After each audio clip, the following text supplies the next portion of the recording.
First, take a copy of your image with Ctrl+J, then press Ctrl+T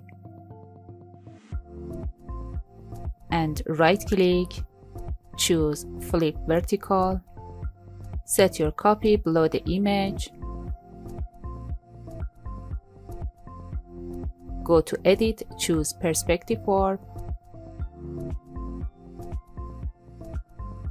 then click in the image to create a perspective grid plane. Click and drag at each of the corners of the grid plane. In the options bar, click the warp. Again, click and drag on the corners of each grid plane.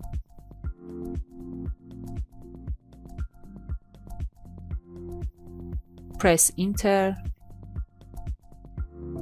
Drag the copy layer below the main layer. Click on Mask and select Gradient tool. Click on the bottom of the photo that you want to fade into and drag the cursor towards the middle of the photo. I hope you enjoyed this video.